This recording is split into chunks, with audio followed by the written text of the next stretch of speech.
आपको जैसा कि पता है प्रेपोजिशन का जो डेफिनेशन है वो ये है कि ये जो इन, ऑन, एट वगैरह होते हैं शब्द, इनके बाद नाउन, नाउन फ्रेज, प्रोनाउन ये आए तो हम इन्हें प्रेपोजिशन मानते हैं। क्लियर है? अगर इनके बाद नाउन ना आए तो हम उन्हें इन प्रेपोजिशन की तरह दिखने वाले शब्दों को हम एडवर्ब्स मानते हैं। ये क्लियर है या नहीं? अगर मैं कहूं शी वॉक्ड ऑन, बहुत ध्यान से सुनो ये चीज, शी वॉक्ड ऑन, पूरे वाक्य को देखो, शी वॉक्ड ऑन, ऑन के बाद कोई संज्ञा नहीं आ रहा। अब यहां पर ऑन एडवर्ब हो गया। हाँ? अब दूसरा, she walked on the road, she walked on the road, on के बाद द रोड नाउन आ गया, ऑन आपका प्रेपोजिशन बन गया। अब एक चीज और देखो, the road she walked on was dirty,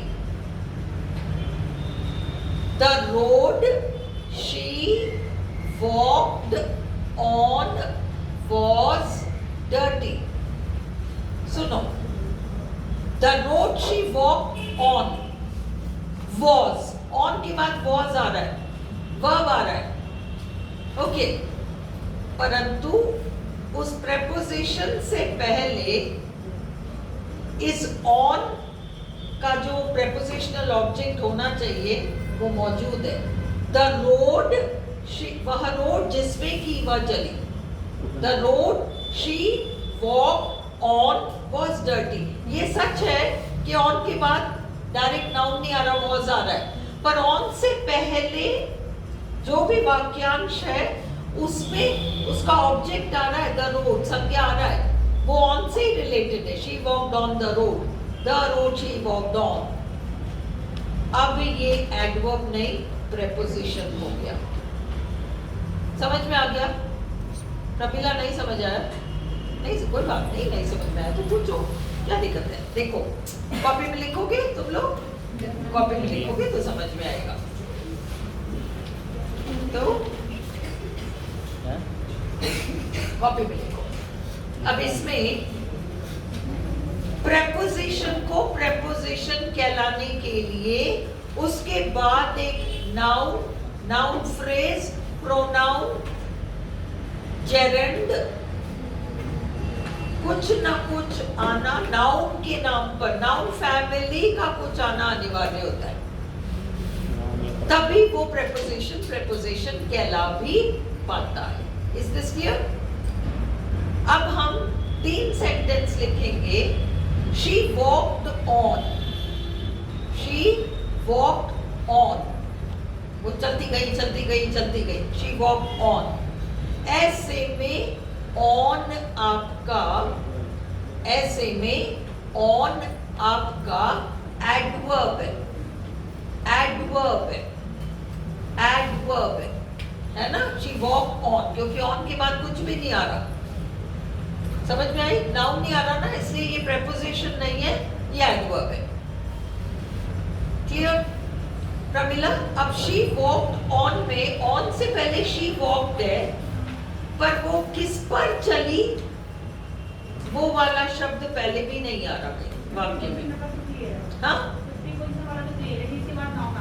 ये क्लियर है ना? अब ये देखो, हमने लगाया she walked on the road, तो तुम समझ गए ऑन प्रेपोजिशन है क्योंकि द रोड आ रहा है।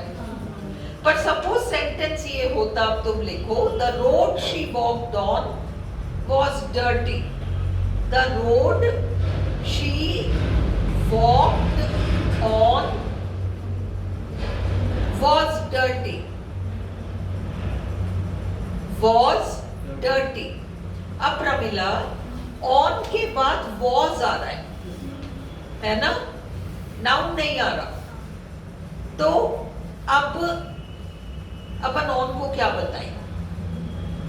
एडवर्ब भी ऑप्शन में है और प्रेपोजिशन भी ऑप्शन में है, तो तुम ऑन से पहले जो वाक्यांश है the road she walked on, जिस रास्ते पर वो चली, तो रास्ता जो ऑन द रोड के बाद ऑन के बाद द रोड आता, वो पीछे ना आके पहले आ गया। अब अपन उस ऑन को प्रेपोजिशन कहेंगे। समझ में आई? एक और लिखो,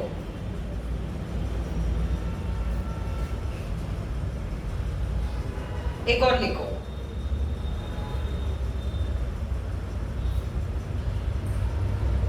they have not paid for this car. They have not paid, PID, for this car. For this car. They have not paid for this car. अगला, this car has not been paid for. This car has not been paid for.